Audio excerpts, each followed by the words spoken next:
Rebonjour à tout le monde. Petite courte pause entre deux lives. C'était la course aujourd'hui pour se caler avec tous les emplois du temps de tout le monde. Parce que forcément, reprise de la vie, reprise du travail et reprise des agendas qui débordent. Donc, du coup, comme ce monsieur que nous recevons aujourd'hui a un emploi du temps qui déborde pour le mois de juin, donc on fait le rendez-vous avec lui maintenant. Alors, juste comme d'habitude, hein, forcément, vous savez, on fait les partages, on fait tous les partages, on fait la vérification du son. Donc, hop, je lève le son de ce côté. Joy, est-ce que tu peux me confirmer que le son fonctionne bien, sachant que Christophe m'a fait le retour comme quoi le son n'était pas terrible, donc on essaie avec les écouteurs. Et apparemment, ça marche beaucoup mieux comme ça. Hop. Alors, donc, pour ce deuxième rendez-vous de la journée, on va recevoir Monsieur Christophe Serrano, donc, qui est photographe et pas que. Donc, Christophe, comme je vous disais, c'est celui de tous les formateurs que je connais le moins dans sa vie personnelle. Donc, je vais certainement découvrir avec vous des choses de son parcours. On va apprendre plein de choses de son expérience et de ce monsieur qui est très inspirant, parce que j'ai déjà pu voir par ses qualités de formateur, j'ai déjà pu voir ses grandes facultés. Alors, du coup, hop, je vais le rajouter avec nous. Bonjour, monsieur Christophe Serrano. Et salut. Alors, pour commencer, la question classique, présente-toi à nous. Qui es-tu? Qui est Christophe Serrano? Bon, alors j'habite dans le sud de la France, à Toulon exactement. Donc on me connaît en tant que photographe et surtout dans le mariage. On me classe fine art. Mhm. Je sais On pas te si c'est. classe ou tu te classes? Je suis pas sûr. J'aime le style lumineux et argentique, donc ça me classe par défaut dans le fine art. Mais Ok. le fine art, c'est un terme qui vient plutôt des blogs américains, puisqu'en France, on utilise ce terme plutôt pour des portraits au niveau des Mhm. photographes et pour les tirages qui n'ont rien à voir en fait en termes de style. Donc Ok. je me méfie de l'utilisation du terme. Donc on va dire les photographes lumineux. Ok. C'est joli, remarque, photographe lumineux. Mhm. Et depuis 2 3 ans, j'ai fortement développé une clientèle de mariage plutôt américaine et étrangère. J'entends un chien Oui, passer oui. autour de toi. Pardon. C'est mademoiselle Maïla qui nous casse les bonbons comme à chaque fois. Attention, continue, continue, continue. Attends, continue à te présenter, je la sors. Je vois pas les commentaires. Est-ce que je peux aller sur Facebook pour... Ça marche si je me déconnecte de l'application? Elle m'entend plus. C'est-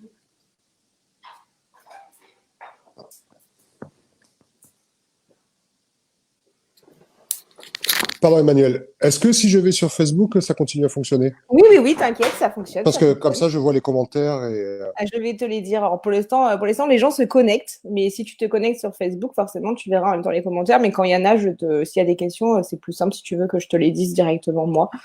Mais c'est comme tu veux. d'accord, mais c'est juste pour en suivre un peu en temps réel les réactions, s'il y en a. Hop. Alors, pourquoi je te trouve pas? C'est sur la page, hein, Manureva. Ouais, j'y vais. Non, communauté. Par défaut, il ne me met jamais la page. J'adore. Eh oui. Et en plus, les lives, je trouve qu'ils s'affichent pas forcément, évidemment. Enfin, c'est pas simple à trouver les lives, je trouve. C'est pas la fonctionnalité la plus simple à trouver quand ça se lance.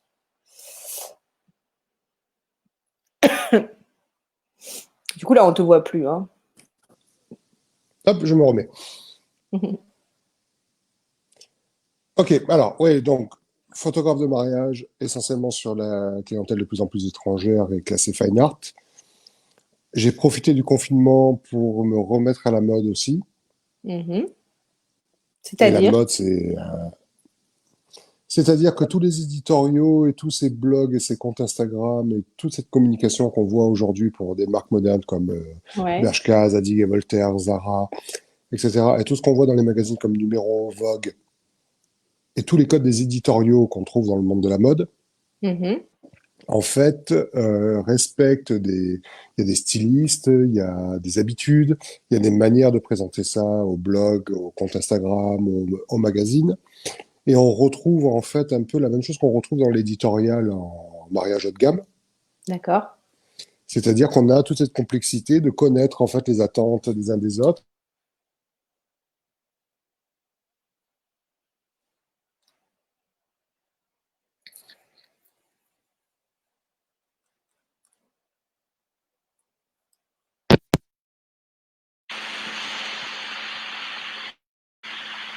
Attends, je te vois plus, je t'entends plus.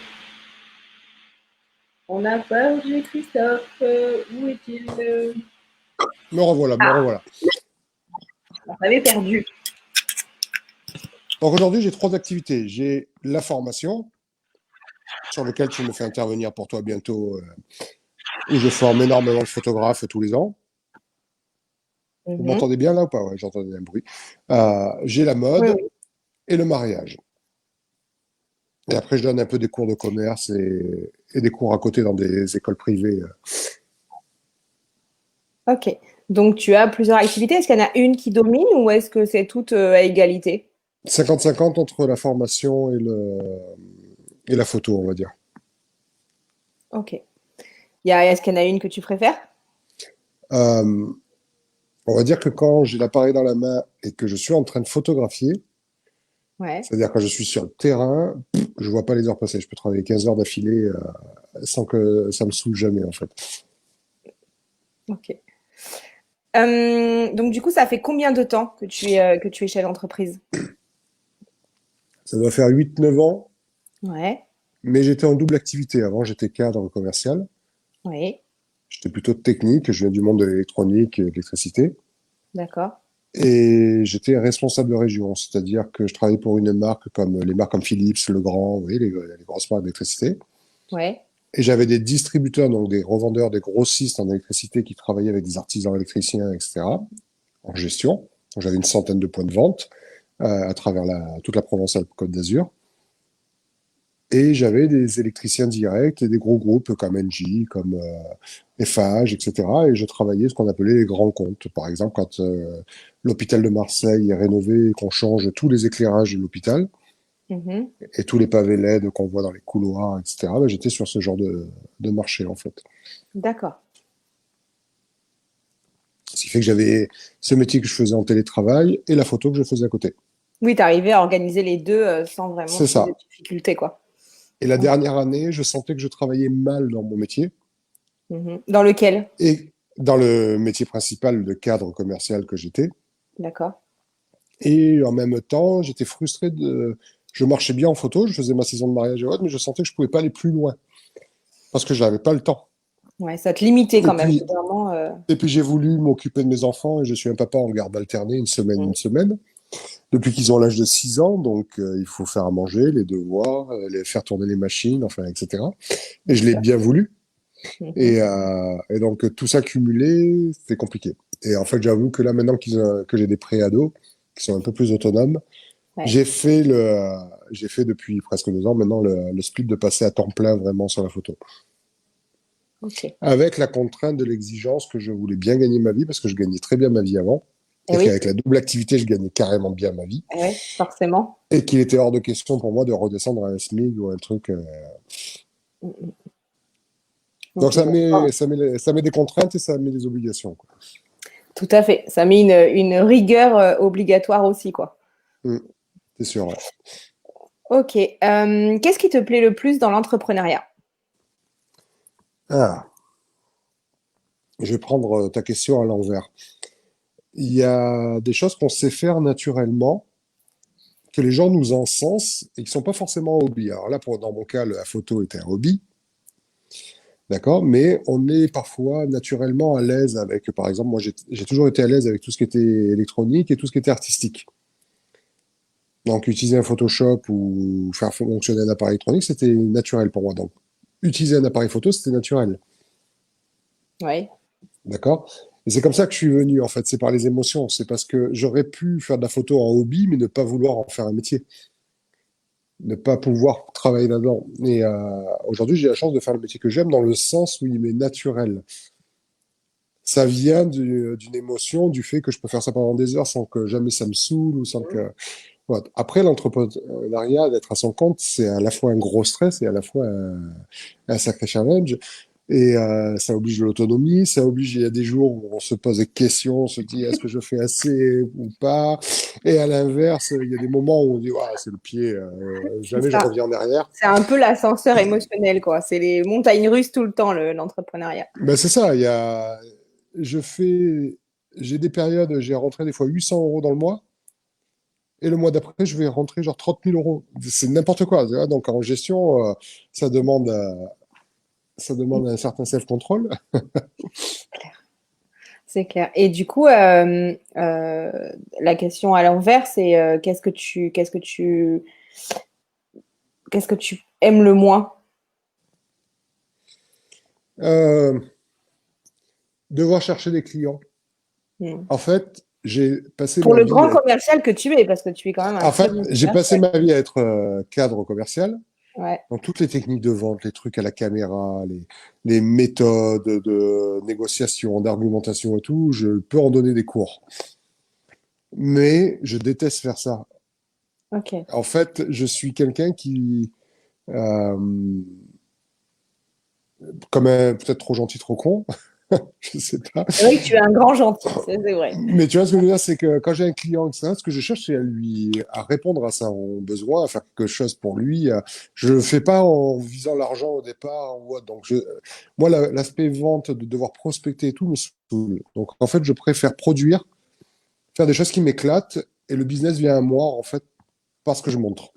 Ouais. C'est parce que tu montres du plaisir dans ta communication que les gens viennent vers toi, en fait. Ah, il y a une réalité, c'est que les gens m'achètent ce que je montre. Ça, c'est Donc sûr. Ça, c'est pour tout le monde. Ça, ça influence du coup ce que je fabrique comme image. mm, J'avoue que des fois, je fais des projets artistiques, mode, art ou autre, parce que je sais que quand je monte des belles images, des fois, elles vont me suivre et ça va donner c'est ce qui va me générer du business. Des ouais. publications sur des blogs, ou un éditorial, ou un shoot de fou, ou un shoot inspiration qui déchire, va d'un coup me générer des contacts par des wedding planners, va me donner une certaine notoriété de ce que je fais.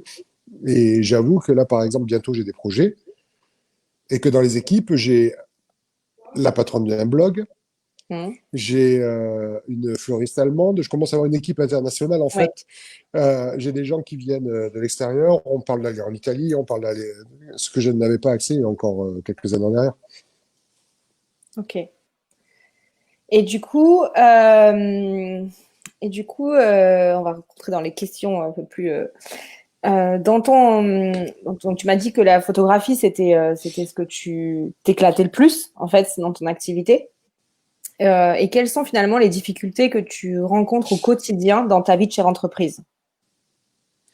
La gestion du temps, Ouais. parce que j'ai plusieurs vies, j'ai ma vie de papa, Mhm. Papa solo en j'ai plus. ouais, j'ai besoin de me reposer de temps en temps aussi, il faut. Oh, blague, c'est fou ça. Mhm. On a toute notre vie administrative. Moi, par exemple, le truc le pire pour moi, c'est de me taper la compta. Ça, on est pratiquement tous d'accord, hein. Chercher à regrouper la facture, à se rendre compte que le truc, il n'y a pas la TVA, Ou envoyer que les factures à ceux qui te les demandent aussi. j'achète des trucs sur Etsy, sur des trucs comme ça, et tu peux pas avoir de facture. Oui, t'as Ouais. raison, il faut que je t'envoie la facture. Je suis nul aussi pour aller chercher mon argent. Ouais. Là, sur le coup, ouais. Et pourtant, des fois. Mais ouais, ouais, donc, qu'est-ce que je disais? Ouais, en fait, c'est la gestion Ouais, du temps qui est le plus complexe. Par exemple, actuellement, je bosse 12 à 14 heures par jour. ouais. Pour plusieurs raisons. Parce que j'ai les workshops qui arrivent, mes propres workshops. Il y a les tiens que je suis en train d'organiser sur lesquels je vais bosser avec toi. D'accord. J'ai des trucs comme mon para, par exemple, que du coup je plante les pauvres. Je devais leur faire un truc et puis je peux plus. Et on doit se rappeler, on se court après. J'ai mes style shoots qui sont pas dans le coin, à Paris, en Italie. Ouais, on a vu un peu toutes tes annonces, ouais. Ouais, j'arrête pas de passer des annonces, ouais, de chercher le modèle et le truc et la vidéo. Donc j'ai tout ça en gestion, plus la vie de tous les jours, les enfants, les trucs. Ouais, c'est chaud. Ouais. Ouais. Mais ouais. Et du coup, il y a des choses que je laisse de côté. Par exemple, il faudrait que je sois plus rigoureux sur Instagram, Pinterest ou mon site web. Mais vu que je bosse, j'ai pas le temps de m'en occuper. Oui, et puis en soi, si tu bosses, enfin, si tu as du boulot sans avoir à passer par là, après tout, est-ce que c'est vraiment nécessaire? Tu vois? En fait, ça paye beaucoup plus d'être publié sur un blog et de sortir un gros éditorial Mhm, ou de sortir un beau mariage ou de faire du bon boulot et que le bouche à oreille, l'organique tout à fait. te ramène et qu'un tel te présente et ainsi de suite, que de faire de l'Instagram, etc. Mais c'est Oui, vrai enfin, ça, que, c'est possible que quand tu as déjà une image de marque. Toi, tu peux le faire parce qu'aujourd'hui, Christophe Serrano, autant en photographe qu'en formateur, c'est une marque. Donc, du coup, la bouche à oreille est mise en place. en fait, en réalité, le marketing, comment dire, c'est le gagne-pain des pauvres. Mm, C'est-à-dire que quand tu travailles pas, tu fais du marketing pour aller chercher du boulot et pour créer. Mais en même temps, si tu arrêtes d'en faire, tu disparais. tout à fait. Donc c'est tout un équilibre à trouver. Ouais. Bon, là, je suis dans ma période où je j'ai pas le temps. C'est Mais ça, c'est bah, cool, tant mieux, j'arrête tant pas. mieux, voilà. Et du coup, est-ce que tu as trouvé en 8-9 ans de vie de chez l'entreprise, est-ce que tu as trouvé des astuces ou des manières justement de faire face à sa difficulté de gestion du temps? Est-ce que tu as trouvé des petits trucs à mettre en place? Bah, déjà, je perds énormément moins. Alors, je me suis payé en fait un coaching depuis des années Mhm, avec une psy qui est exceptionnelle mhm, et qui est très cartésienne. Elle m'a appris à gérer mon stress et à gérer mes émotions. oui. Et moi, j'étais complètement. Je suis pas branché spiritualité, âme, trucs Mhm, magiques, kinésio, etc. Tu vois, mhm. je suis très cartésien. Mais en fait, elle m'a montré comment mieux gérer et j'ai plus besoin de post-it. Je suis beaucoup plus efficace. En fait, on se rend compte quand on est stressé, qu'on fait plein de trucs, on a l'impression qu'on est débordé et puis après on se dit On mais qu'est-ce n'avance que j'ai pas. fait dans la journée? Voilà. Et on tourne et ça, rien que ça, le gain de temps, je fais 10 fois plus de choses qu'avant parce que j'ai une bonne gestion grâce à elle de mon stress et j'ai un bon équilibre en fait du coup de mon temps parce que j'arrive à passer d'un truc à l'autre et que dans la tête ça soit pas brouillon et Ouais. j'ai pas besoin. Avant j'avais des feuilles entières avec des listes. Et je suis obligé régulièrement de regarder la liste. Et là de temps en temps je regarde parce que je fais toujours des listes. J'en ai Oui, toujours oui, une. dans les Mais quand je listes. le regarde, mais quand je regarde, ok, ok, ok, ok. C'est un truc qui permet de gérer du temps, c'est des fois d'arrêter de courir. Mm, C'est justement d'arrêter. Donc déjà, il faut toujours se reposer avant d'être fatigué. Parce que tout à fait. quand on est fatigué, on galère beaucoup plus à récupérer. Donc, Et on savoir n'avance pas. s'arrêter. Et on n'avance pas surtout. Et donc, savoir s'arrêter avant, là, par exemple, je me suis fait 2, 3 jours où j'ai vraiment stoppé. Je me suis même fait une plage une après-midi. Yeah. Tu vois, c'est un truc pour moi, là. Ouais, c'est ainsi, je bosse tellement que c'est magique. Ou, tu vois, là, tout à l'heure, j'ai aidé ma fille à ranger sa chambre et ses Barbies, ses trucs, parce que maintenant, elle est plus grande et qu'il faut faire du tri. Ben, des fois, faire des pauses, c'est nécessaire. Ouais. C'est nécessaire et ça nous aide à être beaucoup plus efficace après coup. En Mm. fait, souvent, on perd du temps à investir sur l'aspect psychologique, on n'en tient pas compte. Et en fait, qu'est-ce que ça nous coûte dans le temps? Et du coup, qu'est-ce que ça nous coûte en argent? Mm. C'est vrai que moi, souvent, quand je vois que je sature, parce que forcément, quand ça fait longtemps, quand on est chez Hum. l'entreprise, on apprend à se connaître quand même. Et quand je vois que je sature et que c'est du bordel complet, ben, même si la liste elle est super longue, ben, je fais pause en fait. Je fais pause, je vais prendre l'air, je fais un truc plaisir qui va me détendre. Et quand je vais revenir, ben, je vais être vachement plus efficace que si j'avais bossé pendant ces 2 heures où en fait j'aurais Mais mouliné grave. Mais à des fois, droite et à gauche. de faire une sieste, de se poser, de couper un peu la journée, d'aller manger un bout de marché, de sortir, d'aller courir pour ceux qui aiment ça ou autre. Ouais, Ouais. c'est vraiment cool, ouais. Et du coup, donc, et il y a un truc important dans ce que tu dis aussi, c'est que, et ça, c'est quelque chose qui est récurrent aux autres personnes à qui j'ai interviewé déjà, c'est que tu as pris conscience que cette gestion du stress, gestion du temps était liée à emmener du stress et emmener une mauvaise gestion des émotions. Et tu as fait la démarche d'aller chercher à l'extérieur quelqu'un qui t'a accompagné pour t'apporter ce truc qui se manquait. Et c'est ça aussi être chez Ouais. l'entreprise, c'est de prendre conscience qu'il nous manque quelque chose et de faire appel à des gens qui ont cette compétence-là pour nous l'apporter. Si, alors, j'avais pas l'ambition, j'ai pas d'ambition de dire un jour je serai dans le top 10 mondial. Tu vois, j'entends des gens des fois tenir des discours comme ça, je suis là. Ouais, Je sais pas où je suis. C'est les gens qui me le disent ouais. où je me retrouve. Ce que je voulais, moi, c'était mon rêve, c'est de pouvoir faire un métier où je m'éclate et où à 80 ans, j'ai encore envie de me lever le matin et où j'ai encore l'euphorie, cette émotion. Quand on kiffe, l'autre jour, j'étais dans un bunker à Marseille qui était superbe avec le mannequin et autres, et on a eu des moments où on s'est éclaté.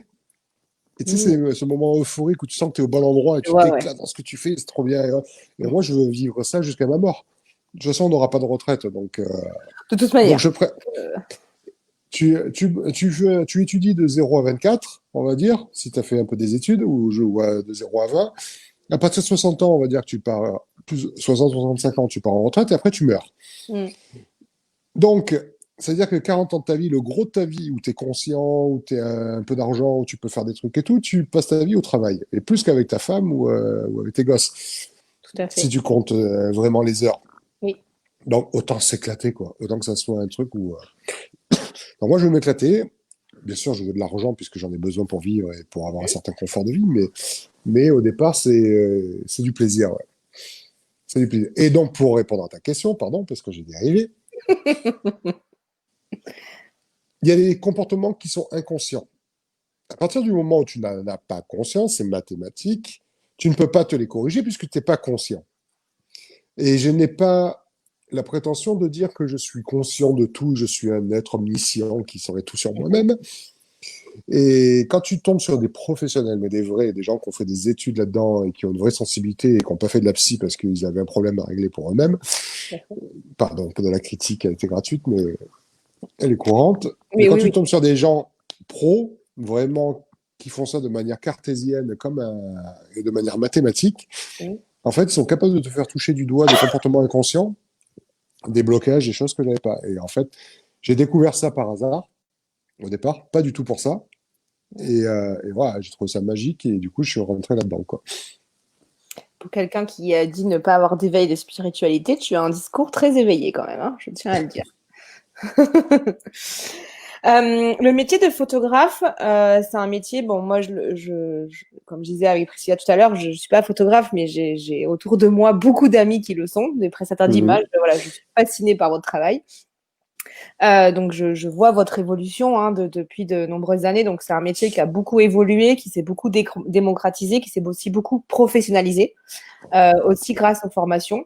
Quel est ton avis un petit peu sur justement cette évolution du métier de photographe et sur cette professionnalisation et toutes les formations qui sont proposées aujourd'hui? Ah, en fait, on vit un métier qui a énormément changé en peu de temps. Mm. Parce qu'à l'époque de l'argentique, il y avait peut-être 5 6 000 photographes vraiment qui bossaient en France. Aujourd'hui, il y en a peut-être 30 000 en activité sur un marché qui a diminué parce que les gens n'ont, d'ailleurs, le marché des appareils compacts et autres a disparu au profit des smartphones. Et depuis 4 5 ans que les smartphones sont devenus très performants, les gens se suffisent des images qu'ils font avec leur téléphone. Donc, ils ne font appel, euh, même les sociétés et tout, se font eux-mêmes leurs photos parce que la technologie leur permet aujourd'hui que c'est devenu beaucoup plus simple. À Ouais. l'époque, le métier de photographe, c'était un truc compliqué, là, d'alchimiste, là, parler C'est d'ouverture, de vrai. vitesse, de trucs chiants, et personne n'avait envie d'y aller, il fallait apprendre à développer une pellicule, un labo. C'est C'était vrai. un truc que pour les initiés, que pour les tarés, là, qui avaient envie Il y de... avait un côté, ouais, il y avait un côté un peu chimie, quoi. Ouais, c'est ça, c'était la photo, quoi. C'était plein de règles, de trucs. On te parlait de diagrammes, de machin. Aujourd'hui, tu prends, tu regardes dans ton écran, ça te plaît, t'appuies, quoi. Et, euh, Et donc, en fait, les seuls photographes qui peuvent sortir du lot là-dedans et espérer en vivre, c'est ceux qui vont apporter une valeur ajoutée. Oui. C'est-à-dire que tu es une entreprise, tu as besoin de communiquer, tu as besoin de valoriser ta notoriété, ton image de marque, et tu as besoin d'images qui font pro, tu as besoin d'un savoir-faire, tu as besoin d'une image technique, tu as besoin de quelque chose de particulier. Mais si tu apportes pas ça, si toi, tu racontes pas une histoire dans tes images, si tu as pas un certain style et que tu te noies dans la masse, t'es mort. Ouais. T'es mort parce que le smartphone est plus fort que toi et que mon iPhone, il fait des photos qui déchirent sans avoir besoin de moi et que l'intelligence artificielle, en plus, va la mener. Et donc, aujourd'hui, on est plus nombreux parce qu'il y a les auto-entrepreneurs, qu'il y a plein de monde qui se dit, bah, tiens, je bosse pas actuellement. Par exemple, bon, je prends l'exemple des femmes, mais sans être misogyne, mais quand vous avez des enfants et que vous Attention, arrêtez. hein. Non, au contraire. En plus, moi, c'est l'inverse, je suis plutôt féministe. Ça nous arrange. Mais justement, quand vous êtes obligé d'arrêter parce que vous avez les La enfants, vie, oui. etc., il y a beaucoup de femmes qui se disent, bah, tiens, comment je pourrais faire un boulot un peu artistique, plaisant ou autre, qui me laisse la liberté avec mes enfants. Mm. Et beaucoup se viennent à la photo de famille, de bébé et tout, puisque en fait, elles s'entraînent sur Oui. c'est leur propre sujet, quoi. Et elles y viennent un peu comme ça. Mais avant, c'était compliqué. Aujourd'hui, avec des appareils hybrides, Et la technologie, on y arrive facilement. Ouais, tout à En fait. plus, les médias sociaux et Internet et tous les covers, les tutos YouTube, etc. et tout, fait qu'en plus, on trouve l'information qui, à l'époque, était réservée Oui, qui était à... réservé plus à des gens, voilà. C'est ça. Déjà, rien que déjà, ça avait un coût ça avait quand même un coût important d'avoir un appareil photo. Enfin voilà, si je me rappelle, moi quand j'étais jeune, voilà, c'est l'appareil photo, il fallait pas y toucher à la maison parce que c'était quelque chose qui coûtait de l'argent.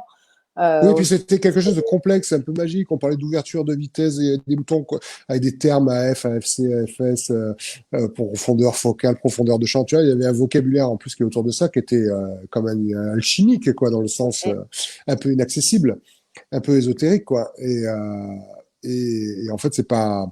Aujourd'hui, ça, c'est démocratisé. Donc en fait, c'est un métier qui est en souffrance parce qu'on est trop nombreux. ouais, Il y a aussi beaucoup d'entrepreneurs qui confondent chiffre d'affaires et revenus. oui, ça c'est. Et quand tu as un boulot à côté, C'est que pas tu que fais chez les ça, photographes, hein. Ça c'est pas que chez les photographes, c'est dans non, non, toutes c'est les vrai. entreprises. Mais en plus, on vit une époque où ben, on est dans une époque de crise économique, même si les médias nous en parlent pas parce qu'ils sont manipulés, mais euh, on est dans une période qui est plus compliquée. Oui, bien sûr.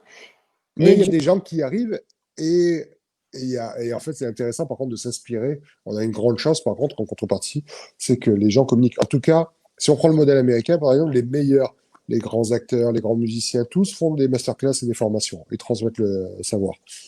C'est vrai qu'en France, on a une mentalité où la transmission du savoir est un peu tabou. On veut garder pour nous notre secret, on a peur qu'on nous le vole.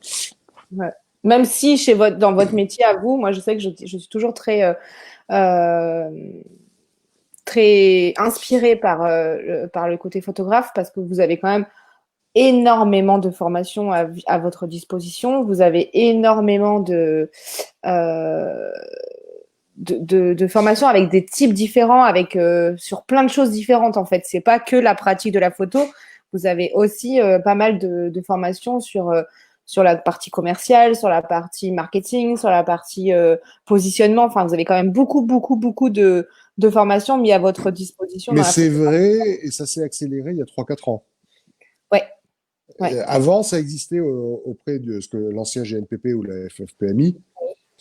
À l'époque, il y avait, au sein de l'association des photographes, il y avait cette mentalité de s'auto-former sur les techniques de vente, etc.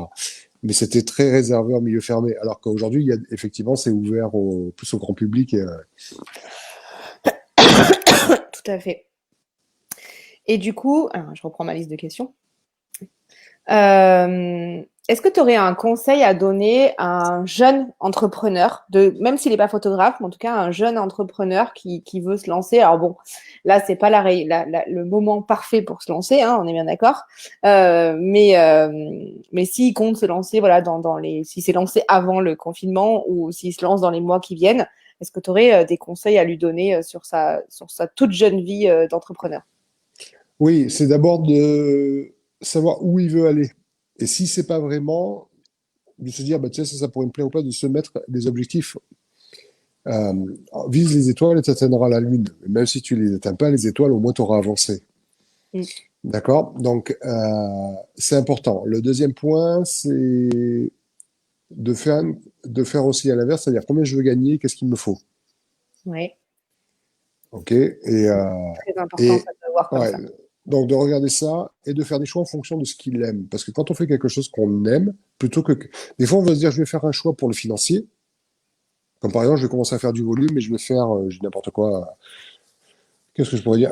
Je vais faire du portrait de famille, alors que je sais pas, et je vais faire des trucs de Noël, d'hiver. Parce que ça Ou va je vais aller marcher. faire des photos sur la plage ou au ski.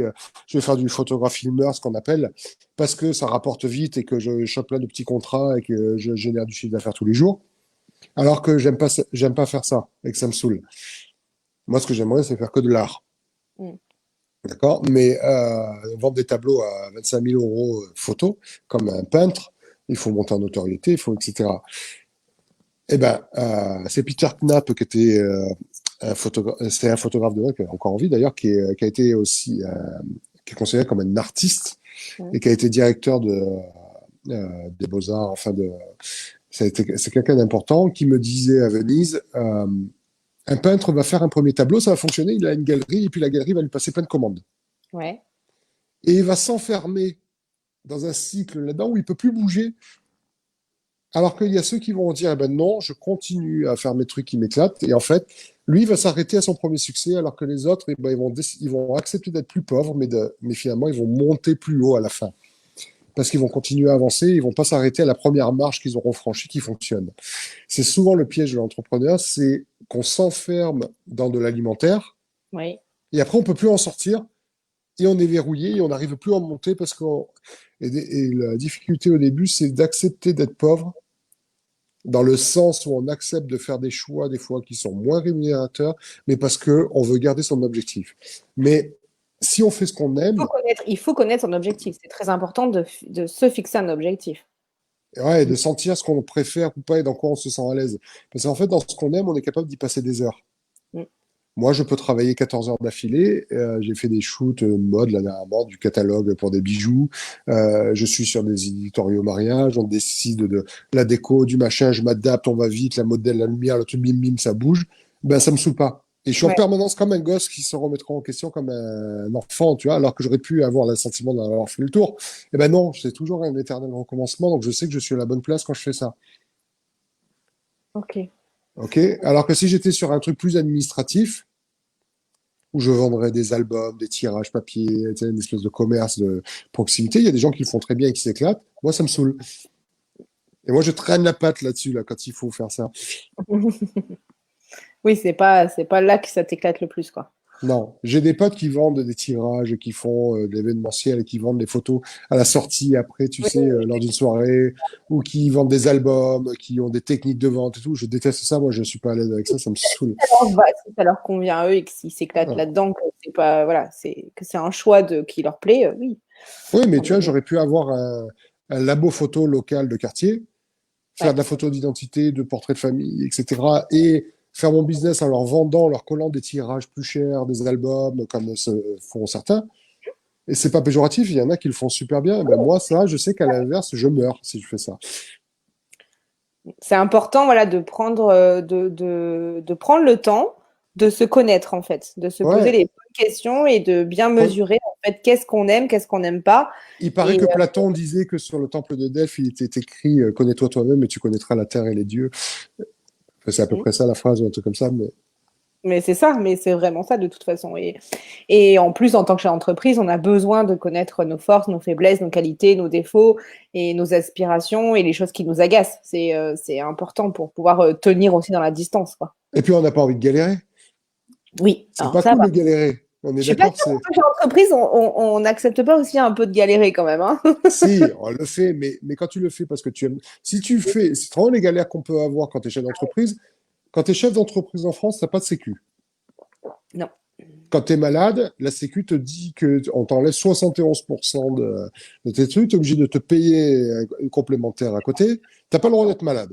T'as pas de revenu fixe, t'as pas de congé ou de vacances ou de trucs, t'as pas droit à la retraite, t'as pas droit au chômage. Parce que la retraite, on va nous filer Oui, oui. un truc pourri quand tu es à ton compte. Donc en France, on sent qu'on t'aime pas quand tu es à ton compte, tu vois. On préfère que tu sois salarié d'une grosse boîte du 440 et puis basta, quoi. Mm. Donc c'est Donc vrai ouais, donc t'as qu'il intérêt à faut faire ce que tu réfléchir. aimes parce que sinon, Mm. Ah, mais c'est sûr de toute façon qu'il y a une notion il y a une notion de courage aussi dans la vie de chef d'entreprise aujourd'hui, hein, de toute après je façon. dis, il y a des gens qui font des métiers qui sont entrepreneurs mais qui aiment l'argent et qui kiffent parce qu'ils développent leur entreprise et qui font beaucoup d'argent. Mais Et le ben, dans métier en ce cas, soi n'est pas. leur passion, c'est l'argent. C'est oui, c'est ce côté de monter, de faire plus de fric, de gagner plus de machin. C'est très moteur. Et ça peut être un moteur pour certains, bien sûr. Alors, du coup, il y a Audrey Bieber, coucou Audrey, Ouais. Ah, tiens, salut qui Audrey. me disait trop de formations et beaucoup et n'importe quoi, malheureusement. Ouais, c'est vrai aussi. Ouais. C'est vrai. Voilà, c'est vrai. Priscilla nous dit qu'elle valide et qu'il faut qu'on garde nos passions. Et il y a Stéphanie ouais, qui vient d'arriver. Coucou les copains. Coucou la copine. Salut. Donc, justement, je vais rebondir sur un truc, c'est que sur le trop de formation, tu disais que l'un des aujourd'hui des freins du métier de photographe, c'est justement la démocratisation de tout ce qui va être les appareils smartphones qui aujourd'hui font de la photo de qualité. Mmh. Où où finalement n'importe qui peut sortir tout seul une photo potable. Parce qu'on est bien d'accord que moi qui adore la photo, je vois bien une différence entre photographe En tout professionnel et cas, suffisante. suffisant en tout cas Imagine, pour ce qu'il peut en faire. Voilà. c'est ça, t'es avec tes gosses, tes machins, t'as fait une photo pendant le barbecue, t'as fait 2 portraits des gens, et en fait, cette photo te suffit au niveau du souvenir. C'est ça. Donc du coup, il y a ça. Et à la fois, que du coup, cette question-là, je voulais te la poser, je te jure, avant même que tu Mm. proposes une formation chez moi, je voulais te la poser quand même, hein. Et à la fois, tu proposes, toi, une formation, donc chez nous maintenant, chez Manureva, où tu vas, pendant une journée, former les autres métiers du mariage, donc ceux qui ne sont pas photographes, à justement apprendre à se servir de leur téléphone pour faire des photos pour leur visuel de com. Donc à la fois, est-ce que tu n'as pas l'impression que tu prends les gens pour des cons, en fait? Non, c'est l'inverse. En fait, regarde, tu prends le cas d'Audrey Bieber, par exemple, dans ce qu'elle fait dans la mode, dans le beauty ou autre, aujourd'hui, et dans les photographies style artistique, tu vois, qu'elle crée, Ouais, elle le fait bien. Elle est publiée régulièrement dans des magazines. Et, euh, et elle a, très c'est une belle. artiste, c'est-à-dire que Ouais. dès qu'elle a commencé, elle a commencé à faire des trucs comme ça, elle avait ses idées ou autre, elle a continué et elle est montée. Et aujourd'hui, elle a une clientèle pour ça. Mais elle apporte une valeur ajoutée parce que ce qu'elle aime le plus, qu'elle aime créer ou autre, donne du sens à certains clients ou autre. Et il y a des gens qui vont venir la chercher pour ça, Et la d'accord? photo d'Audrey, tu la reconnais de suite. Enfin, Donc elle pour moi, apporte, donc elle apporte une valeur ajoutée. Stéphanie, je sais qu'elle a un business auprès des familles, auprès des mariés ou autre, où des fois elle impressionne quand tu te dis le nombre de mariages qu'elle a chopé ou autre, elle a son retour aussi, elle apporte quelque chose. Aujourd'hui, c'est pas l'outil qu'on utilise et c'est pas parce que on pourra pas lutter contre le fait que Apple ou Samsung ou autre nous crée des téléphones plus performants avec une intelligence artificielle. Ça fait partie du business. Nous, notre business, il n'est pas lié de vouloir tuer les concurrents. C'est peine perdue. C'est des zombies oui, ils sont bien tu comprends, plus. c'est un virus qui se répand. On va pas empêcher les gens d'utiliser des outils ou de faire de la photo eux-mêmes. Mm. Notre valeur ajoutée à nous, c'est d'être bon dans ce qu'on fait et d'apporter une valeur ajoutée qui n'est pas que de la photo, en fait, finalement. C'est aussi une analyse artistique, c'est peut-être des fois une qualité de service, une approche. Tu vois, il peut y avoir, suivant les métiers que tu fais, une spécialité, ce genre de choses. Donc, former des gens à utiliser le smartphone ne remplacera pas le photographe.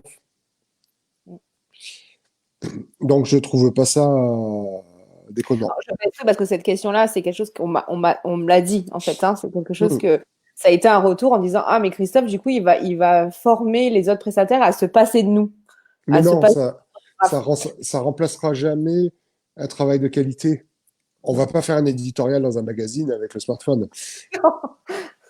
Et en plus de ça, moi, je me suis rendu compte à chaque fois que je l'ai fait, ce genre de formation, les gens se rendent compte à quel point finalement c'est important d'avoir le photographe. Mm. Et là où pendant longtemps ils se disent ah ouais, je peux le faire moi-même et je vais faire comme ça. Et quand ils le font eux-mêmes, ils ont amélioré. Alors ça va mieux sur Instagram et tout, mais ça leur a appris à juger ce qu'on fait nous. Oui. Et finalement, j'ai eu un client derrière moi, il m'a dit tiens, tu peux me faire une photo de moi. Il voulait faire lui-même le mannequin et prendre des cours de photo. Émilie, oui, bien sûr que tu peux réagir à la remarque de la photo, parce que du coup, Émilie est par là et Émilie va participer à ta formation. Hum. Euh, donc, elle dit, est-ce que je peux réagir à la remarque sur la formation photo Presta? Mais bien sûr, tu peux, Émilie. Mais fonce. Euh, ah oui, et Camille, elle dit quoi? Après le 16 de juin, je ne pourrais pas ajouter photographe de mariage à mes formations. Non, non, non, Camille, tu ne seras toujours Alors, pas je photographe m'explique. de Le mariage. 16 juin, je vais avoir des wedding planners, des fleuristes, Ouais. etc. Et la première chose, c'est que je vais vous expliquer les codes de ce qui fait qu'une photo fait pro ou pas. Mm. Parce que je me suis rendu compte que vous voyez que la photo est belle, mais vous n'êtes pas capable de l'analyser comme un photographe. Et donc, de vous apprendre à analyser, même pour ceux qui vont monter des éditoriaux derrière ou qui vont chercher à faire autre, ça va vous aider à mieux comprendre les contraintes, les images et le travail que fait le photographe. Et ça va vous améliorer aussi quand vous prenez avec votre smartphone, parce que vous avez besoin de communiquer dans l'instant. Mm. Et ça, on l'empêchera pas, ça arrivera toujours que vous prenez le bouquet de fleurs, la déco que vous venez de Oui, faire, oui, on une le fait, scène du mariage ou autre, ça existera toujours. Donc, on le fait. et ça remplacera pas quand même les photos du photographe après derrière, ça n'empêche pas, mais au moins de les comprendre et d'améliorer ça et de comprendre un peu comment on cadre, les petits détails qui font que l'image fait plus propre, plus pro, c'est pas mal. Moi, je trouve que c'était intéressant de. C'est venu d'une copine qui est wedding planner. On était à Paris Et en fait, on fait une photo du carrousel du Louvre et un peu de trucs. Et elle, quand elle les faisait, je dis non, regarde, ton horizon, place-le là. Tiens, regarde, tiens, regarde ton truc, il est pas bon. Elle fait, ah, tiens, et en fait, elle a vachement progressé avec ces images comme ça quand elle communique. Mais c'est vrai que alors moi aujourd'hui, moi je vais la faire aussi ta formation, hein. Mais du coup, même si je fais plus de mariage aujourd'hui, moi je la trouve pertinente aussi parce que justement, même si par exemple là je vais aller faire un shoot du coup qui a été validé parce que le soleil est en train de sortir, mais même si je vais faire un shoot, voilà, que je vais faire, je vais prendre des photographes professionnels, par exemple sur mes formations, il y a toujours un photographe qui vient faire des photos, ou sur les week-ends, enfin sur les coachings et tout, il y a toujours un photographe professionnel. Je vais quand même toujours faire en sorte d'utiliser les photos du photographe. Mais sur l'instant T, quand je veux communiquer sur l'instant T, ben, c'est vrai que je vais faire une photo avec mon téléphone que je vais mettre en story et qui va pas forcément être de qualité. Donc l'image de marque, elle est aussi même sur l'instantané qu'on ait l'image de qualité. Et puis, je Et pense que, regarde, j'ai fait la formation de Stéphane M en vidéo dernièrement, alors que je suis pas vidéaste, ouais, mais je trouvais super intéressant de comprendre ses contraintes, tout à fait. comment il composait et raisonner son image et sa story. Et du coup, ça m'a permis aussi de mieux comprendre pourquoi certains vidéastes ne voulaient pas dépasser certaines zones, Mm. alors que nous, on tourne de partout, les photographes. Quand on travaille en reportage, ça m'a permis c'était très, très intéressant. Ouais. Et là, j'aime bien, moi, je vais commencer la formation par expliquer la photo moody, la photo reportage, les autres styles aussi, et les mettre en avant. Et je vais casser un peu les fausses croyances. Qu'est-ce qui est publié ou pas et pourquoi, et qu'est-ce qu'on y voit et qu'est-ce qu'on n'y voit pas. La partie inconsciente aussi, par exemple, comme le niveau social ressenti L'image, ou, le ciblage client dans les images. Parce que cette culture-là, elle vous sert à communiquer de tous les jours aussi. oui. Que vous fassiez ou pas les images, en fait.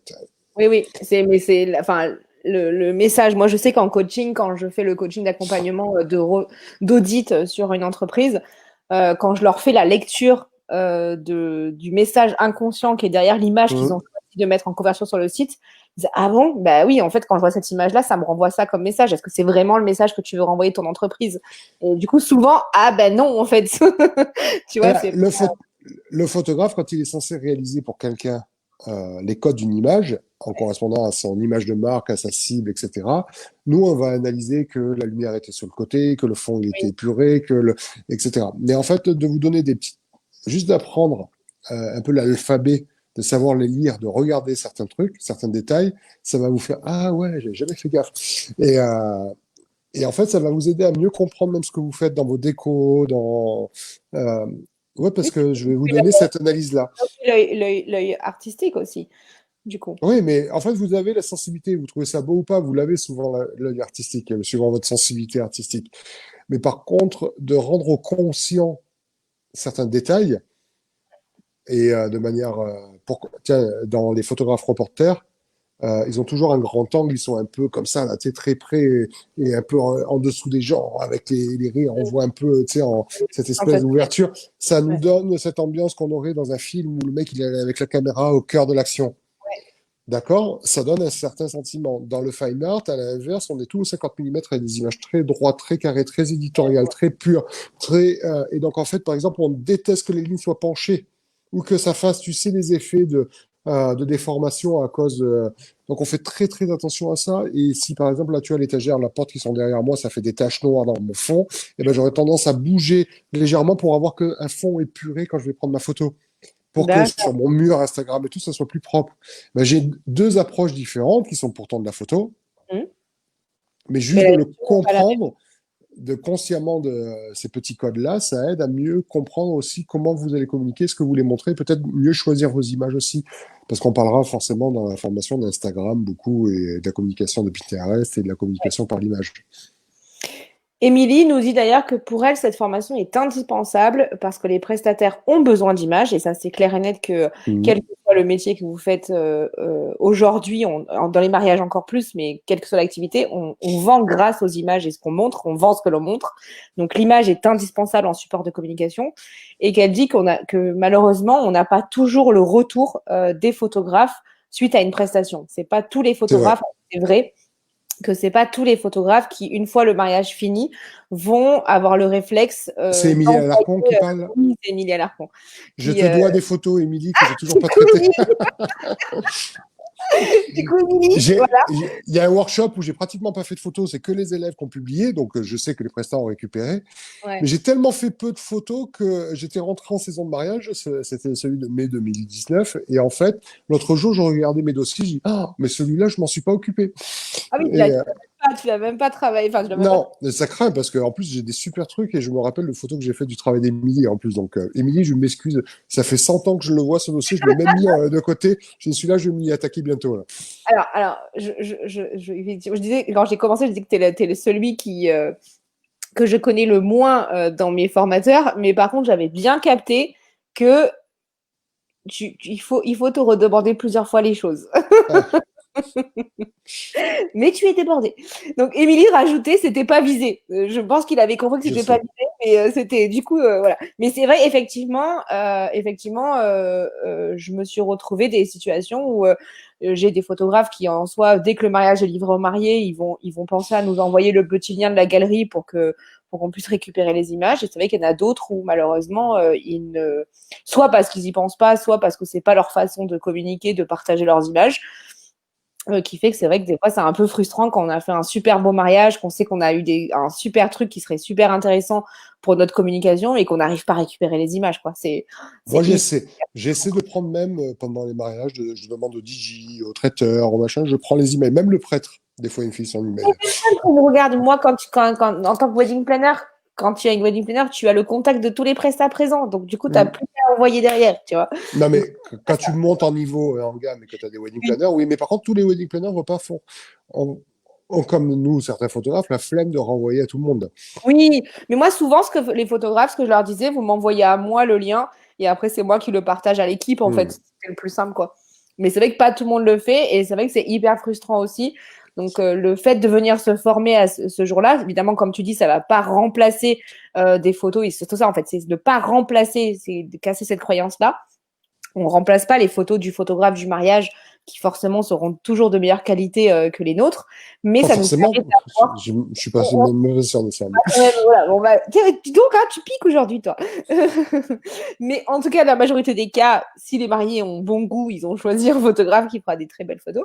Et du coup, mais par contre, le fait d'avoir cette technique photo, ça nous permettra au moins de garantir qu'on aura du contenu sur cette prestation-là. Voilà, Après, il y a une réalité. c'est ça. Les gens qui font du blog, comme les photographes Moody, comme The Quirky, par exemple, Béatrice, ou, autre, Mm. ou les photographes qui font du fine art, sont habitués à être publiés.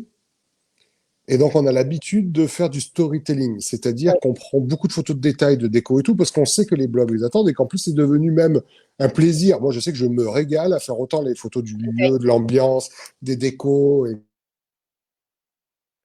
Ah, on t'a perdu. Ça y est, t'es là. qui, eux, jamais ne sont pas intéressés. Ils font du reportage des gens et tout, mais toutes les parties déco et tout, la mise en avant de ça, Mm. c'est pas leur truc. De faire la Mm. table, de faire les fleurs, de faire ce genre de détails. Ils en font un peu, mais c'est pas. D'ailleurs, je tiendrai à dire aussi si les photographes, du coup, quand ils regarderont le replay, parce qu'on sait que les vidéos, Mm. elles sont souvent regardées en replay, c'est que c'est partager son contenu, enfin son portfolio d'une prestation avec l'équipe prestataire, c'est aussi un support de communication. Enfin, je veux Ah, dire, mais à un moment grave. Mais moi, donné, moi, mon principal business, c'est pas Instagram, c'est l'organique. c'est le fait que la wedding planner, la fleuriste, la maquilleuse, la coiffeuse, enfin la maquilleuse, la coiffeuse, celle qui a fait le gâteau, enfin le lieu de réception, enfin tout cela, ils vont servir de vos propres images pour communiquer et du coup ça va vous renvoyer du coup en organique, ça va vous renvoyer de la communication. C'est l'un des outils les plus simples finalement à mettre en place parce que on a tous besoin de vos images, tous. On a tous besoin des images du photographe. Mais moi, j'en Donc fais à tout le monde. J'en fais au DJ en train de mixer, j'en fais au traiteur qui est en train de retourner des crevettes avec la fumée qui sort, etc.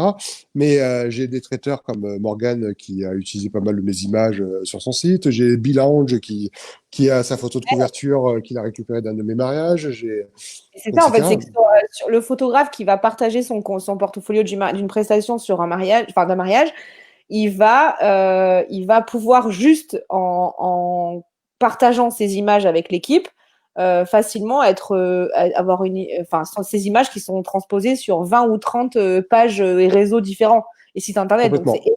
fait. Donc, et ça, enfin, en soi, c'est juste un mail à faire avec la galerie, quoi. D'ailleurs, tu permets qu'on liste un peu les formations qu'on va faire ensemble. Et donc, justement, du coup, j'allais te dire, vas-y, parle-nous. Que fais-tu, Christophe? Avec toi, Oui, bientôt, on va faire deux formations. Une formation le 16 juin, où on peut encore inscrire du monde, je suppose. oui, il reste, comme on est limité avec le coronavirus, forcément, à 10 en même temps. Donc, du coup, avec toi, ça fait que 9 élèves. Mhm. Là, il nous reste 3 places. D'accord, ok.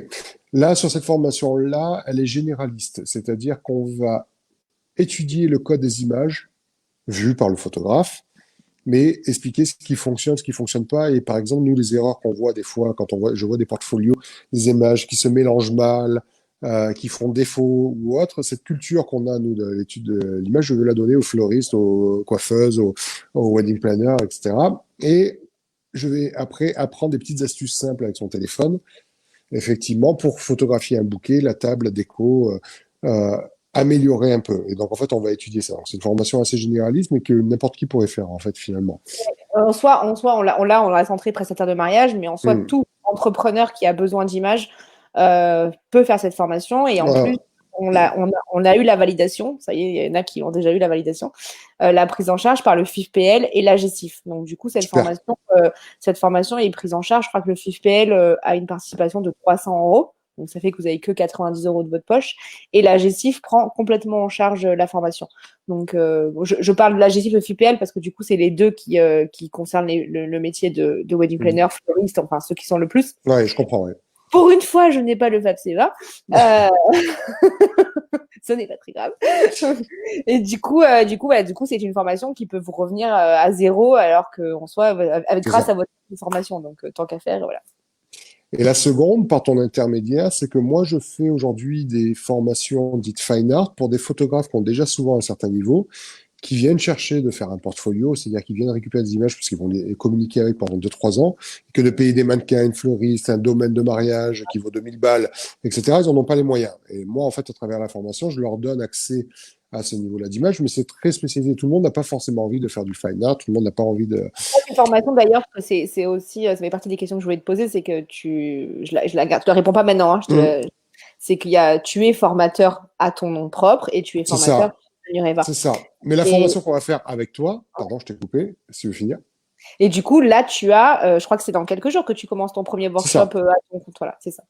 Donc, mes workshops à moi sont pour une clientèle souvent de photographes français et européens, parce que j'ai de plus en plus de Suisses, de Belges. J'ai une fille du Luxembourg aussi, donc et je commence à avoir une même en anglais puisque j'ai eu une allemande il y a quelque temps. Mhm. Et pour des gens qui veulent vraiment faire du fine art et qui visent cette clientèle haut de gamme étrangère, le destination wedding, ouais. C'est une niche spécifique qui représente pas le marché. On doit faire 0,1% du marché. C'est Oui, sûr que ça fait rêver de ouais, vendre ouais, un mariage entre 5 et 10 000 euros la presta, mais c'est une niche.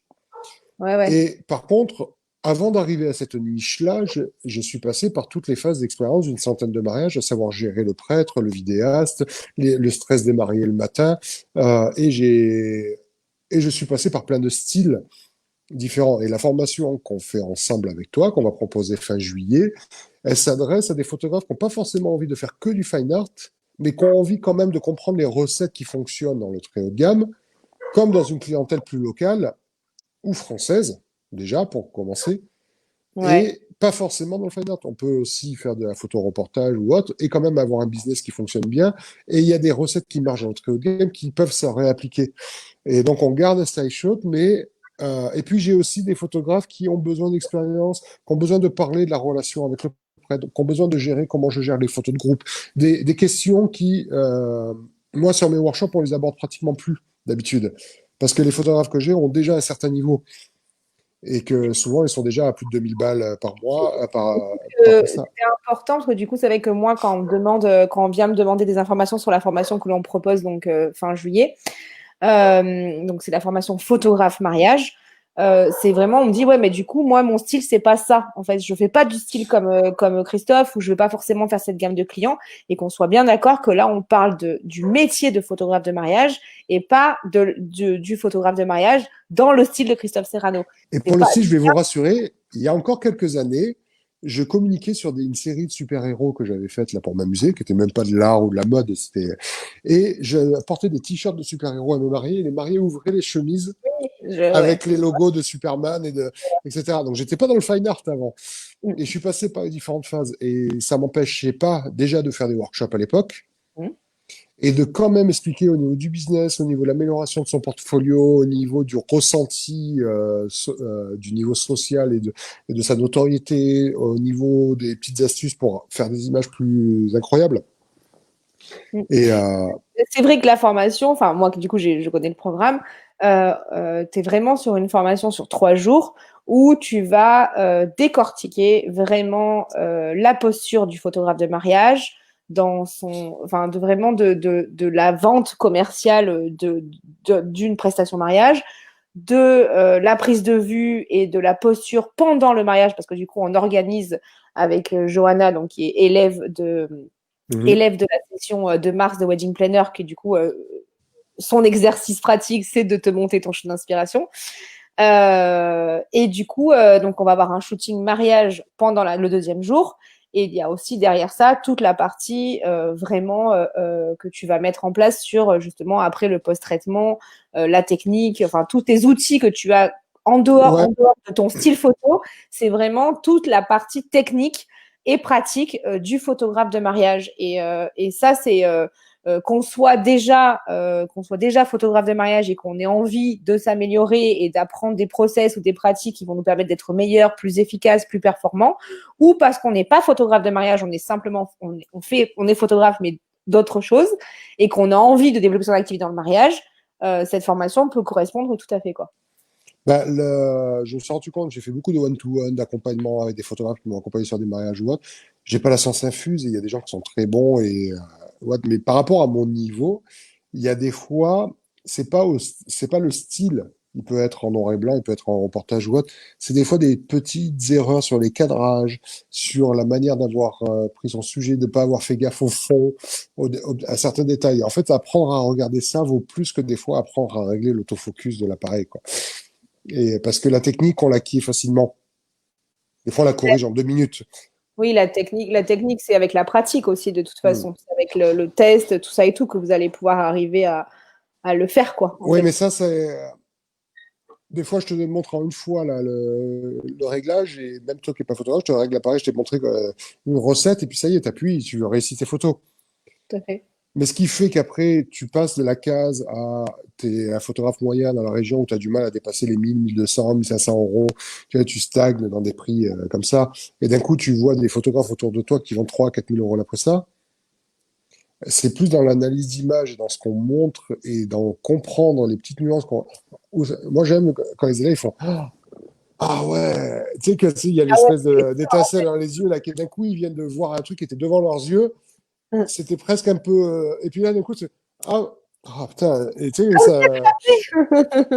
Et c'est ça que je recherche en fait dans la formation, c'est à créer cette espèce de. J'aurais aimé moi que des gens. Souvent, je suis allé piquer des gens, me payer des formations pour avoir l'info, et les gens la gardent, même Mm, quand tu payes cher. ouais. Te donne pas vraiment la petite étincelle. Et moi, je veux générer ces étincelles-là, quoi. Quel que soit le style que tu fais. Et cette formation est prise en charge par le FAFCEA à hauteur de 50%. Donc, du coup, c'est quand même Presque plus que 50%. Ah oui, oui, ouais, à peu près 50%. Ouais. à peu près 50%. Elle est prise en charge sur le FAFCEA. Donc, du coup, ça fait que c'est plutôt bien aussi. Hein, de toute façon, vous n'avez pas de mariage cet été. Donc, du coup, autant venir vous former pour les mariages, tous les mariages que vous allez faire l'année prochaine. De toute façon, ceux qui vont louper le créneau, qui vont survivre au Covid et qui vont quand même continuer en 2021, ceux qui vont pas communiquer, on va se voir arriver des éditoriaux, des shoots, des images, des sites web qui ont été refaits pendant cette période ou autre, et ceux qui loupent ce créneau-là vont se retrouver en décalage. Parce que là, on va Il vous, tous. il vous faut des nouvelles images. De toute façon, c'est hyper important. Vous n'allez pas pouvoir communiquer sur 2 ans avec les mêmes images. Enfin, vous n'allez pas pouvoir communiquer sur 2020 et 2021 avec vos images de 2019. À un moment Hmm. donné, il va vous falloir des images aussi de cette année pour vos. Oui, et Pour puis pendant la formation, on aborde le SEO, on Ouais. aborde le référencement, on aborde Instagram, on aborde des stratégies sur les tarifs, et ça, c'est quel que soit le style. On aborde des stratégies commerciales aussi de comment toucher nos mariés. Et donc, En fait, je donne des cours de commerce dans une école et, Oui, euh, et en plus, alors, c'est ainsi, toutes ces techniques de marketing et tout, je suis à fond parce que quand on est obligé d'enseigner une technique et qu'il faut la synthétiser, en fait, eh ben, moi-même, je progresse beaucoup grâce à ça. c'est sûr. Et j'avoue que je donne beaucoup de cours de vente, du coup, pour le coup, et de marketing. Ça, c'est sûr, tu es obligé, quoi. Et ce qu'on enseigne à des masters en école de commerce, ben, en fait, je me retrouve à les enseigner à mes photographes, quoi. Oui, bah oui, forcément. Forcément. Justement, si tes élèves devaient repartir avec une seule chose que tu leur transmets, pour toi, c'est quoi quelle est pour toi vraiment l'essence même du fait que tu es formateur? Parce que, alors, tu as fait une première formation pour moi, enfin pour Manureva pendant le confinement en visioconférence. Mhm. J'ai été très, très, très surprise je dis Christophe Serrano, c'est un aimant à élèves. Euh, voilà, tes qualités de formateur sont, enfin, voilà, sont reconnues. Enfin, tu as vraiment ce côté où les gens disent que tu es vraiment un très bon formateur, tu es très pédagogue, que tu as cette facilité à transmettre et à rendre un message clair et percutant. Donc du coup, quelle est pour toi finalement l'essence même de ton métier de formateur? Qu'est-ce que tu veux que voilà, les élèves repartent avec quoi? Ah, moi, je veux qu'ils aient ce même plaisir que je vais chercher moi-même quand je cherche une information. Mm. C'est-à-dire quand, tu sais, quand j'ai cette espèce de lumière qui s'allume à l'intérieur, là, je fais, oh, ah, tu vois, je kiffe ça, tu vois, je suis un aspirateur, hein. Moi, n'importe qui je parle, j'écoute, j'analyse, et j'essaie d'en tirer quelque chose. Et si j'arrive à leur transmettre ça, c'est cool. Mais tu sais, je suis venu à la formation pas parce que je voulais faire de la formation ou faire du fric. Au contraire, l'aspect administratif, vente et tout du truc, ça me saoule. C'est, d'ailleurs, ça m'arrange de travailler pour toi. Ça, tu peux quitter. J'avais bien vu là pendant le confinement que ça t'arrangeait bien. C'est pas la partie la plus rigolote, hein, on est d'accord. Non, non, puis ça m'intéresse pas. J'aime pas ça. Je suis pas un entrepreneur j'aime pas le fric. Enfin, le truc, je fais pas ça pour, je sais que que ça rapporte la formation. Mais en fait, moi, j'ai toujours fait de la formation parce que j'ai des gens qui disent, ah, Christophe, je peux te filer un conseil, je peux t'appeler, tu peux m'expliquer ça, tu peux, et en fait, j'ai plein de monde qui me dit, ah, putain, j'ai pris un cours, j'ai rien compris. Et toi, tu me l'as expliqué en 2 minutes, ça y est, j'ai compris. Oui, c'est Et les gens, c'est les autres qui sont venus à toi pour te demander c'est pour te ça. poser une Mais je sais question. pas si je suis bon ou pas, c'est des gens qui me le disent. Et c'est tellement, on m'a tellement demandé que des fois j'avais la pression de me dire, tiens, j'ai une liste de 10 personnes qui me demandent quand est-ce que je... Et régulièrement, je reçois plus de demandes de formation que de demandes de mariage Mm, dans mes mails. mm. J'ai 4 mails pour une demande de formation contre Ouais. un couple de mariés qui me demande ma dispo sur un mariage. Et Ça tue, hein. pour autant, Là, je me c'est. dis, apparemment, je suis meilleur formateur que photographe de mariage, du coup, tu vois, c'est... Alors, je suis pas sûre parce que si t'es bon formateur photographe, c'est que t'es bon photographe. Enfin, sinon, ce serait compliqué quand même. Oui, mais tu comprends ce que je veux dire? Oui, J'ai l'impression que des fois, je me dis, en fait, je pourrais faire que de la formation, presque. mais c'est pas là où tu t'éclates le plus. Si, en fait, je me suis rendu compte que je me mets beaucoup de pression. En Mm. fait, je me mets énormément de pression T'es parce très que exigeant. J'ai bien je, remarqué que t'es quelqu'un de très exigeant avec toi-même. j'ai très peur que les gens ne trouvent pas l'information ou trouvent ça bof ou Ouais. d'un niveau trop bas. Donc, je suis tout le temps en train d'observer les réactions physiques dans le mouvement des gens, de savoir si c'est boring, si ça ennuie, si ça leur plaît pas. Même quand j'ai des étudiants de 20 ans en visioconférence dans des écoles de commerce qui n'avaient pas envie de se lever et qui sont encore en slip derrière la caméra, qu'ils n'allument pas d'ailleurs. C'est perturbant de faire un cours à Ouais. des écrans noirs quand tu fais des Mm. Je suis visioconférences avec 15 élèves dans une classe de commerce en licence et en bachelor et qu'ils ont tous leur écran noir parce qu'ils ils veulent pas te montrer leur tête, c'est horrible. Que quand tu poses une question, ils ont tous coupé le micro et te répondent même pas. C'est sympa, dis donc. Il y a Émilie qui te demande, vu ta clientèle internationale, Ouais. comment tu gères ta saison 2020? Alors, j'ai de la chance, c'est que le gros de mes mariages, tous les gros mariages, ceux qui étaient à 5, 6, 10 000 euros ou autres, avaient une wedding planner et j'ai des wedding planners, je dis bravo. Parce qu'elles ont toutes reporté des mardis, des mercredis, des dates qui m'arrangeaient. Hmm. Donc j'ai des reports 2021 parfaits, c'est-à-dire que je vais pouvoir faire une double saison l'année prochaine. Ok. Je vais pas avoir de vie, à mon Oui, ça, avis. et je crois que l'année prochaine, vous avez tous pas de vie, hein, mais Mais par contre, elles ont toutes super géré pour que ça ne grève pas ma saison 2021. OK. C'est-à-dire que ça va venir en complément. Donc ça a été super bien géré et j'ai eu aucun problème avec aucun de mes clients. Encore là, des New-Yorkais derrière moi et tout, qui me disaient, enfin, tu vois, Mmh. on s'est arrangé et tout. Donc, c'est sûr que là, j'ai une perte de 50 000 euros facile. Oui, on a échangé plusieurs fois pendant le confinement et on a Ah, fait le calcul chaque fois, chaque semaine. Alors, cette semaine, j'ai perdu ça. Cette semaine, j'ai perdu ça. donc, j'ai un manque de chiffre d'affaires qui est indéniable et voilà, c'est comme ça.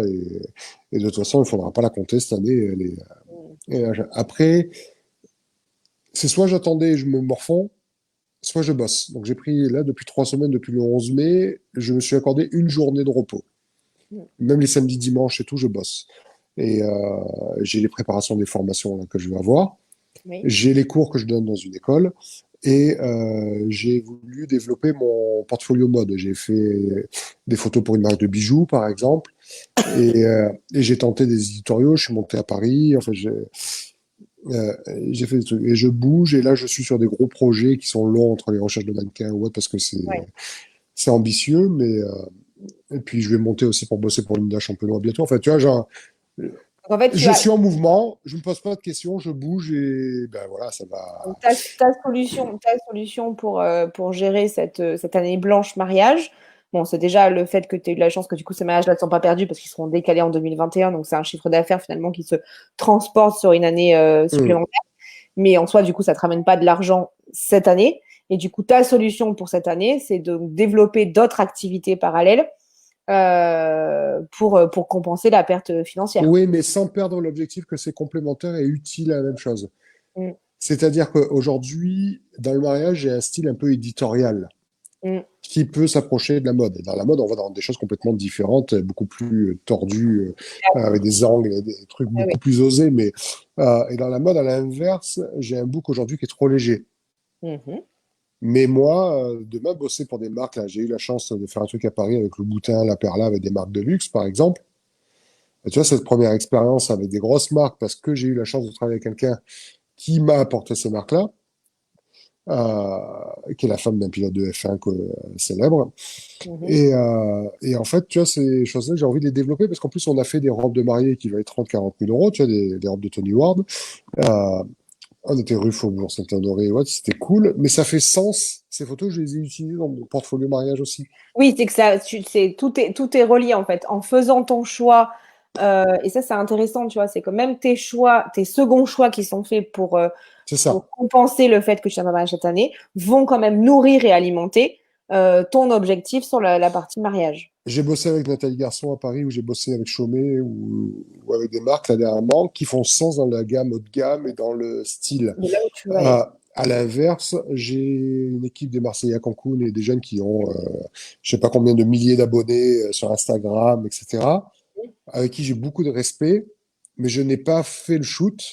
J'ai refusé parce que je me voyais, parce que j'aurais pas utilisé les images, parce que ça faisait pas sens avec ce que je veux dégager de mon travail. La communication globale de ton travail.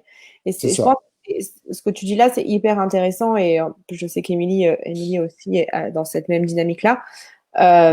C'est que aujourd'hui, pour se sortir de cette crise-là, parce qu'il y a vraiment cette histoire, il y a vraiment deux choses dans l'histoire coronavirus. Il y a la partie confinement qui nous a mis à l'arrêt, enfin, nous a obligés à faire le deuil de tout ce qu'on avait prévu pour l'année 2020.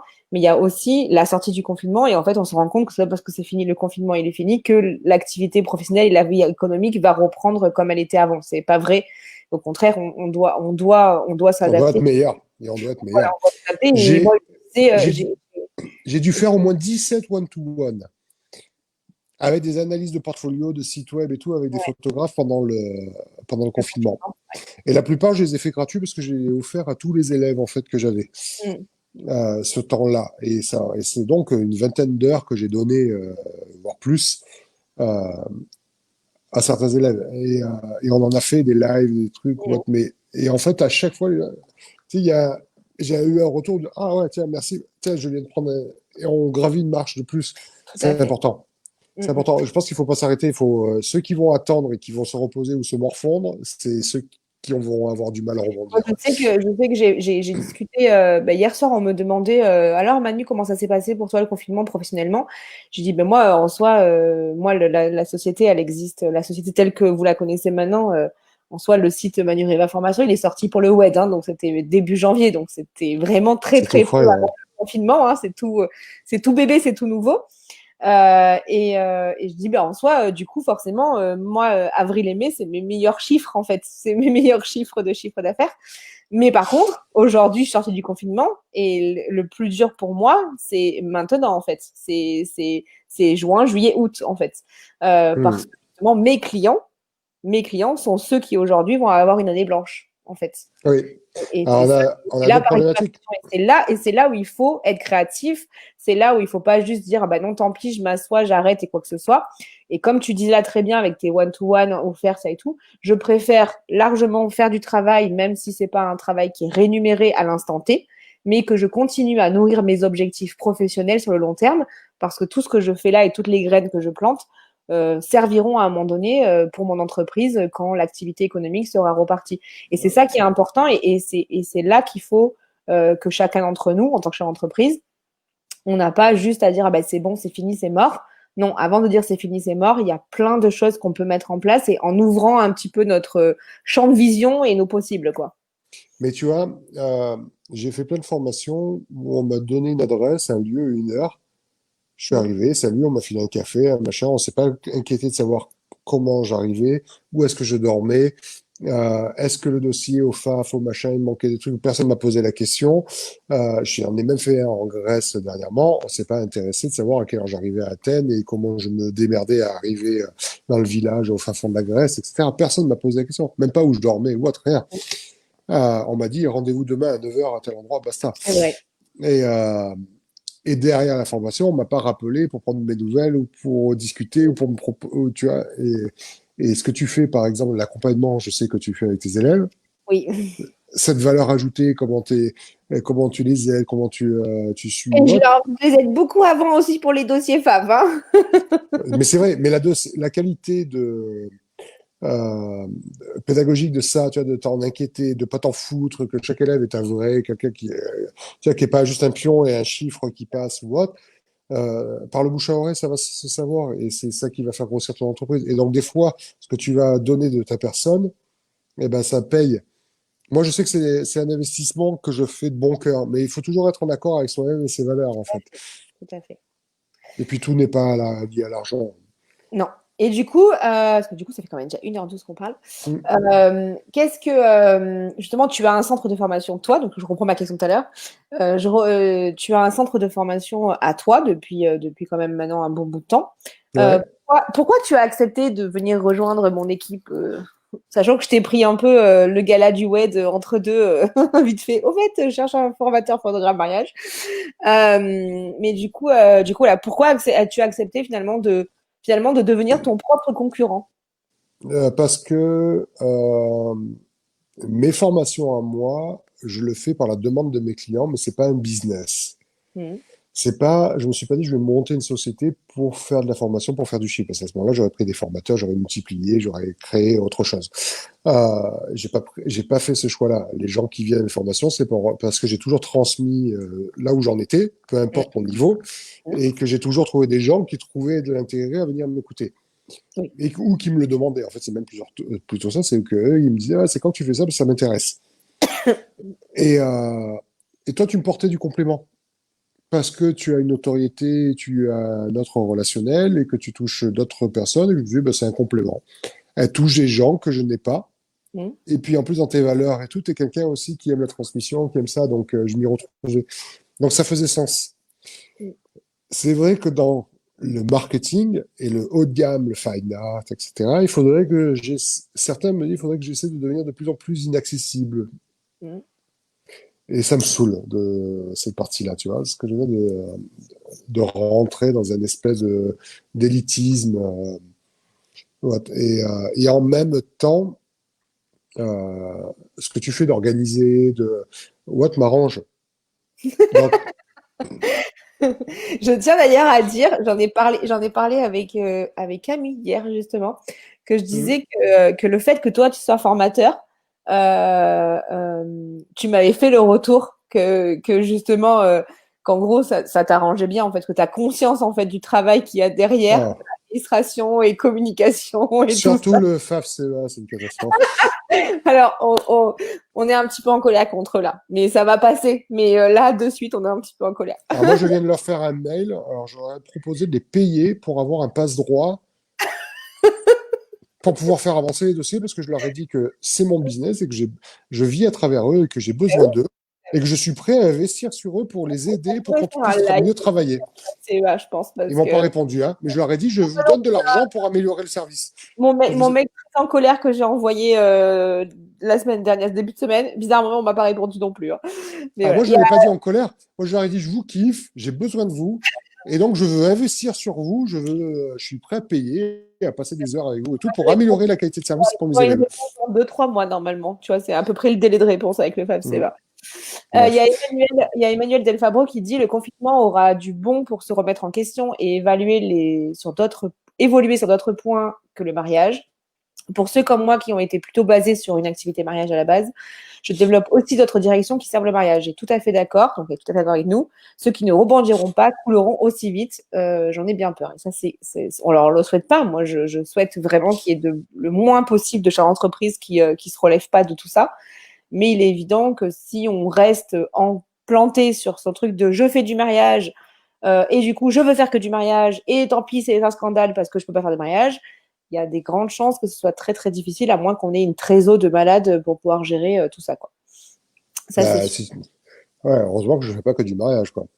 Ah mais c'est sûr. Bon moi personnellement je suis très contente de plus en faire du coup hein, mais mais moi mes prochains mariages c'est en Guadeloupe et c'est en 2021 donc je suis très contente. Voilà. Ah, mais après, moi, je kiffe encore. Moi, j'ai toujours le plaisir d'aller à mes mariages et tout. Je m'éclate. Ouais. Mais comme je m'éclate quand je bosse avec une marque, comme dernièrement, où on réfléchit à l'avance sur comment on va communiquer, à qui, sur quel support, et du coup on choisit le stylisme, le truc, et je m'éclate. Bon, dès que je suis dans cette création-là, c'est un régal. Donc on va arriver aux 3 dernières questions. D'accord. Euh, alors, sachant que concernant les formations, du coup, vous pouvez retrouver toutes les informations sur les dates. Donc là, on a donc, avant de faire les 3 dernières questions.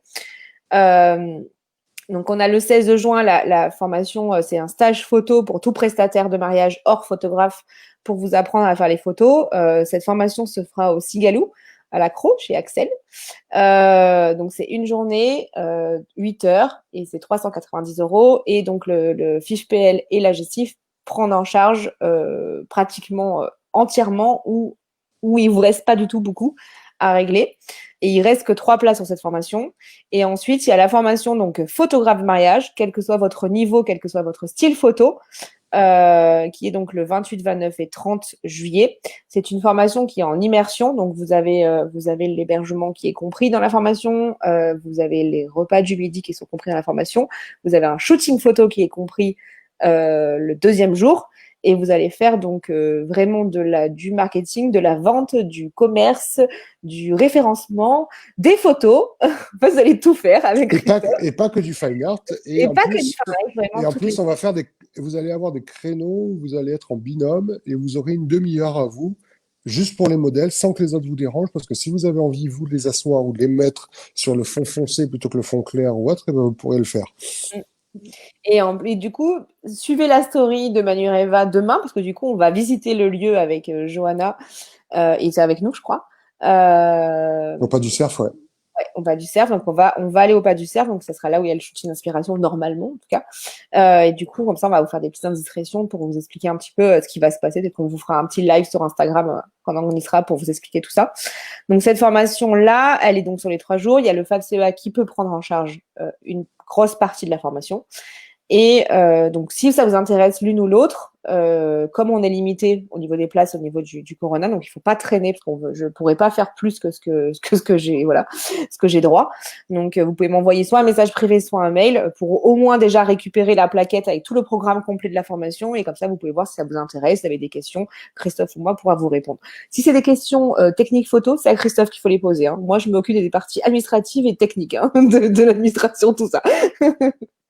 Donc voilà. Et donc du coup, mes 3 dernières questions. La première, ça va être quel est pour toi ton pire échec Ah oui, Camille nous dit tu feras pas de live là-bas parce qu'il n'y a pas du réseau. Exactement, il n'y a pas de réseau PubServe, mais du coup, on enregistrera le live et on le publiera quand on ira quelque part. Bien joué, Ok. Camille. Exact. Euh, mais du coup, ouais, quel est ton pire échec dans ta vie de chère entreprise?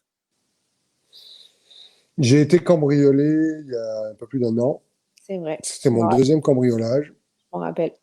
Et malgré que j'avais un serveur avec des disques durs et des sauvegardes, ce jour-là où j'ai été cambriolé, j'avais travaillé pour une fleuriste Mm. qui voulait vendre des formations et j'avais pris mon ordinateur avec le disque de sauvegarde et le premier disque pour livrer un mariage où on avait un litige parce qu'il n'avait pas payé, machin, enfin, avec la wedding planner, il y avait un souci. Et ça traînait, et moi, je voyais Noël arriver et je me suis dit, je vais quand même le traiter parce qu'on m'avait demandé de ne pas livrer les photos et tout, parce Ouais. que je sens qu'à la dernière minute, ça va se débloquer, il va falloir tout faire. Et ce jour-là, le client m'appelle d'Angleterre en plus, et je lui montre l'écran de mon ordinateur où j'étais justement dessus. C'est un truc de fou, quoi. Mm. Et le soir, il est 18h, je pose mon sac, j'ai des élèves qui arrivent à Marseille, qui avaient loupé leur blablacar causé retard d'Air France, Mm. et du coup, je suis parti les chercher. J'ai fermé la maison, le machin, et ça a duré une demi-heure, certainement moins, d'absence, parce qu'entre-temps, il y a le monde qui est rentré chez moi et tout, et ils ont pris le sac avec les disques durs, et dont le disque dur de sauvegarde qui était regroupé, puisque je les avais Oui, pas séparés. Et c'est le seul, j'ai perdu donc du coup la sauvegarde et le truc, et parce que sur le serveur, c'est de l'archivage que je mets. Ma troisième sauvegarde, c'est de l'archivage des choses finies, vu que ce reportage n'était pas fini. Donc j'ai perdu un mariage dans ma vie. Et alors, celui-là, je m'en veux. Et aujourd'hui, je suis encore plus taré parce que je me balade même à la plage ou n'importe quoi que je fais. Maintenant, j'en resépare tout systématiquement. tu n'es Je pas suis le seul à devenu faire un... ça. Tu n'es pas le seul à faire ça. J'ai de connaissances des photographes des photographes et des vidéastes qui en fait se baladent avec des disques durs un peu un chez eux, un qu'ils mettent dans un autre endroit et un qu'ils généralement ont chez eux, quoi. C'est ça, moi j'ai 3 niveaux. J'ai un serveur qui m'a coûté 2 000 € avec plein de disques durs, Et au qui moins, si ouais. les disques tombent en panne, il conserve les données, qui se copie lui-même sur un autre serveur distant. Mm. Donc là, dès que je finis dès que je prends un reportage, mais non, je cherche pas à comprendre, je mets au moins les fichiers bruts dessus. Et après, j'ai 2 disques durs de travail, dont un qui se balade avec moi et l'autre qui est à la maison. Mais malgré ça, les assurances ne couvrent pas la perte des données en plus. Mm. Et, ouais, donc ça, c'est mon échec parce que j'avais beau bien faire. Mais ouais, Ça a été le pire qui puisse m'arriver, c'est ça, quoi. ça dépend pas. Malgré que le client était en litige ou autre, que, ben, ouais, mais peu importe. C'est pas grave. C'était quand même. Mm, mm. Et ta plus belle réussite de vie d'entrepreneur? Euh, c'est déjà d'en vivre au Mm, quotidien mm. et de continuer à vivre à peu près normalement. C'est-à-dire que là, j'ai 2 préados qui ont des envies, Oui, qui coûtent de plus en plus cher d'ailleurs, parce que ils ont vrai. alors, quand ils deviennent complètement ados, ça monte aussi, hein, je te le dis. J'en Ah ai. ouais, ouais, non, ils ont des goûts de luxe, donc ils n'ont rien à foutre. C'est à moi de m'adapter et, et je continue à vivre et de pouvoir vivre en fait. Des fois, quand je suis sur des éditoriaux que je m'éclate et tout, je me rends compte que je suis payé pour aller à Édimbourg faire une séance photo avec un couple d'Américains. C'est Mm. tu vois, c'est le kiff, quoi. C'est clair, c'est clair. Et donc la dernière question, tu dirais quoi au Christophe Serrano qui a 8-9 ans a monté son entreprise?